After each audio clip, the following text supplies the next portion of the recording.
งหลงทางไปไหนละตั้งนานชีวิตต้องเผชิญพายุฝนไผ่ผ่านใจบางๆมันต้านทานไม่ไหวเธอนำพาผ่าพันมืดมิดเป็นเหมือนดังเข็มทิศชี้ทางไปทุกครั้งที่มีเธอจับมือฉันและมีมั่นใจจะต้องไปถึงจุดหมายเราสักวันอย่าปล่อยมือ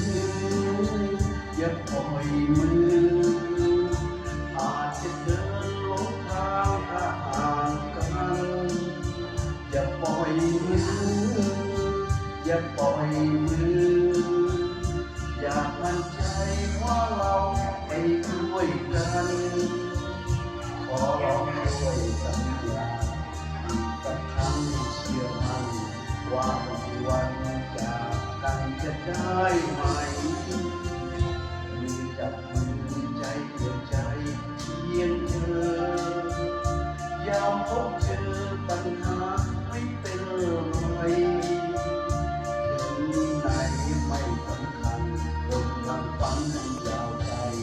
ขอแต่เธอเคียงข้างไปตลอดทาง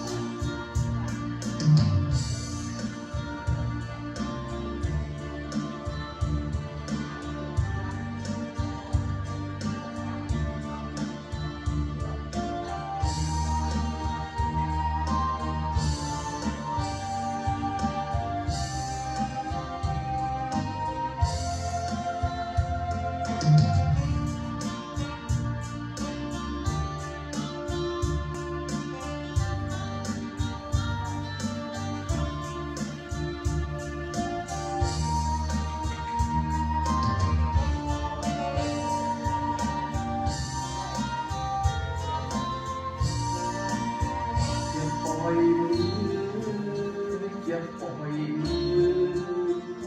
อาจจะเดินหลงทางถ้าห่างกัน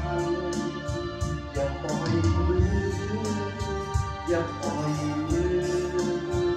อย่ามั่นใจว่าเราไปด้วยกันขอร้องช่วยสัญญาอีกสักครั้งเชื่อมั่นว่าวันจากกันจะได้ไหม